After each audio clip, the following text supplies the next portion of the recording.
Liam Hayward's footsteps echoed in the dim, narrow street, the kind where the shadows swallowed the weak and kept the strong on edge. The city seemed to breathe heavily tonight, its alleys pulsing with something dark and dangerous. His gaze fell on a lone figure at the street's end, a young man lingering too long in the wrong place. "You there?" Liam's voice was sharp, cutting through the quiet like a blade. The young man, lean and calm under the streetlight, looked up with an expression too relaxed, too practiced. It irritated Liam. "What's your business here?" he demanded, hands resting on his belt, fingers itching to remind the kid who was in control. The young man's eyes met his without a flicker of fear, a trace of a smile tugging at the corners of his mouth. "Just walking," he replied, his voice too steady, too cool. Liam's frustration built like a storm, and in one swift move, he lashed out with his boot. The boy staggered but didn't flinch, didn't look away. Instead, he held Liam's gaze, a calmness that felt unnerving, almost sinister. As Liam walked away, he couldn't shake the feeling that he'd looked into the eyes of something unnatural, something waiting. Unseen in the shadows, the young man watched him go, his expression darkening. The game had just begun.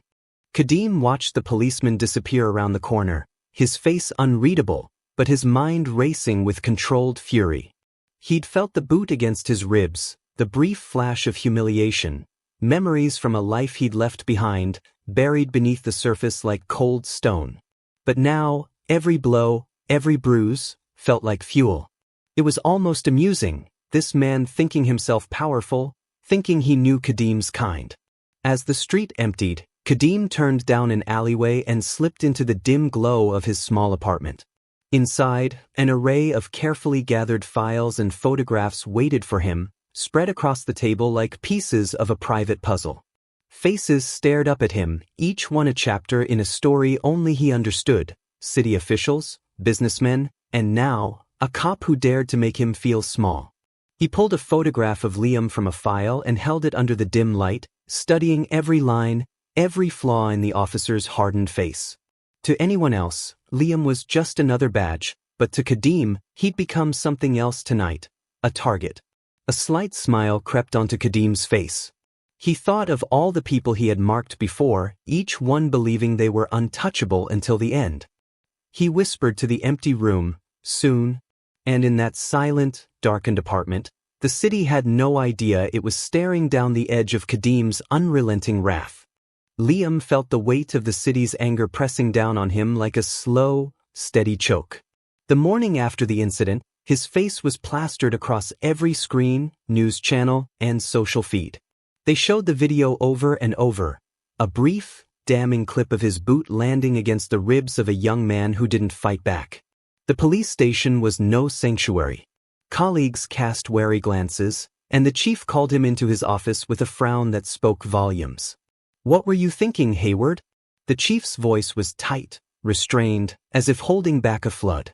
"Public's got your face now. You'd better fix this fast." Liam could barely look at his phone. Messages from his son blinked back at him, each one angrier than the last. "Another mess, Dad? This is why Mom left, you know. You don't get it, do you?" He wanted to lash back, but there was a gnawing feeling inside, a nagging sense that his son was right, that all these years he'd been blind to his own darkness. Yet as he left the office, a part of him still burned, refusing to regret his actions. He'd seen enough kids like that boy on the street, seen where their path led, and he believed he'd been right to act. But somewhere, in a cramped apartment downtown, a young man was piecing together a plan, one that would make sure Liam Hayward paid for every single step. Days had passed, but Liam couldn't shake the feeling that something was off, like a shadow lurking just out of sight. The tension in the city pulsed around him, rumors of corruption swirling, but it was something else that crept under his skin. Then came the first victim.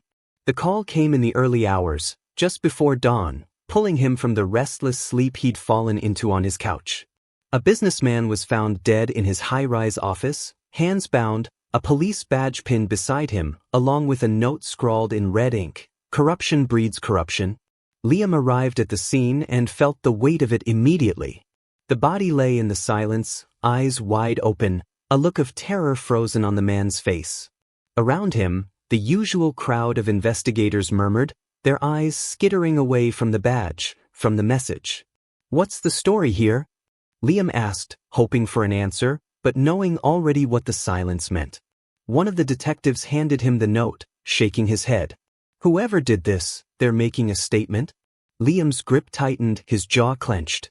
Whoever this was, they were sending a message loud and clear, one meant for the police, for him.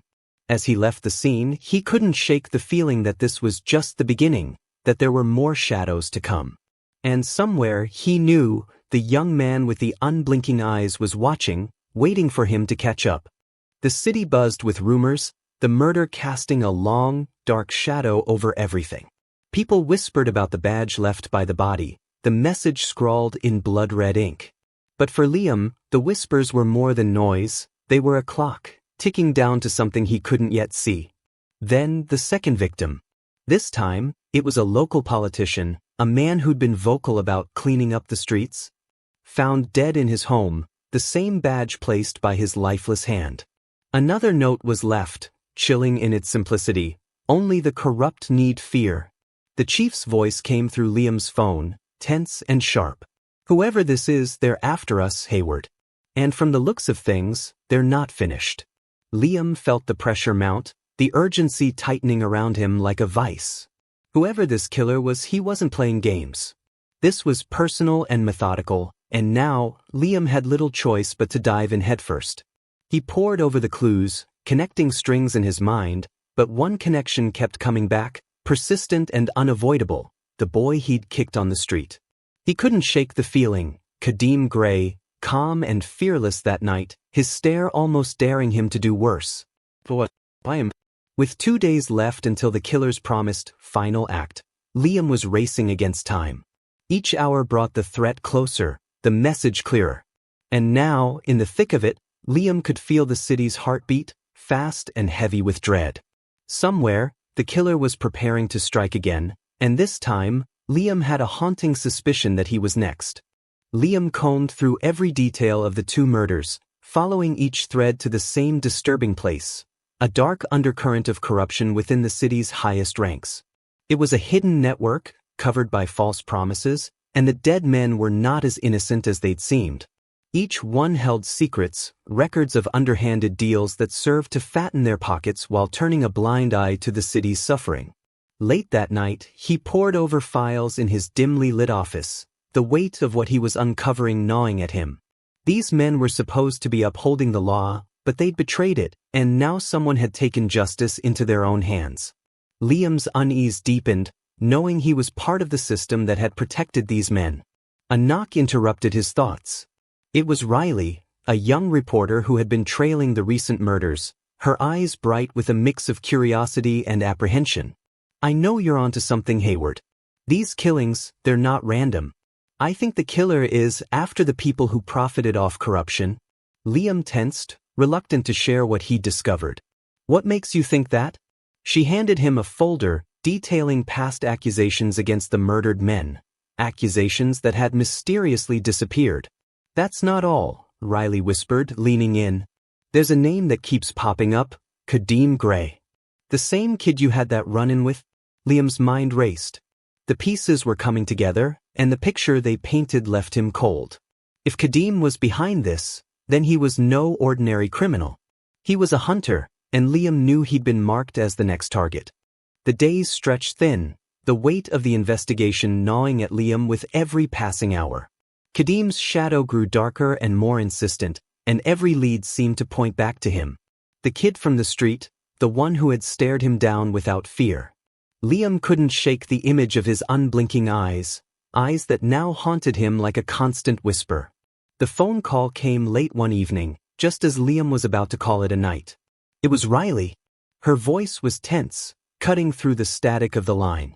"I found something," she said, her breath quick. "A connection, something big." Liam straightened, the sudden surge of adrenaline pushing away the exhaustion. "What is it?" She hesitated. "It's Kadeem. He's not just targeting corrupt officials. He's targeting people who destroyed his family, men like the ones we've been investigating. And I think he's coming for you, Liam." Liam felt a cold chill crawl down his spine. What do you mean, coming for me? Riley's voice dropped to a near whisper. His father was a cop. Corrupt. He was framed by the very people you're now chasing. Kadim's mother died because of it. The system took everything from him, and now, he's hunting down those responsible. You're on his list? The world seemed to tilt, the weight of it crashing down on him. He'd been a part of that system, one that had failed Kadim, one that had failed so many others. And now, the killer he'd been hunting had been hunting him all along. There was no turning back now. The stakes had never been higher. The city was suffocating. Its streets, once familiar and comforting, now felt like a maze of silent dangers. Liam's every step was calculated and cautious.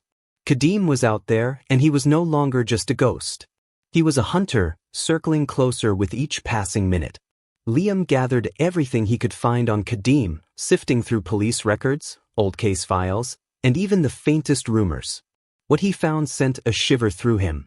Kadim had no criminal history, nothing that could tie him to the murders, until now. It was as if he had been waiting, biding his time.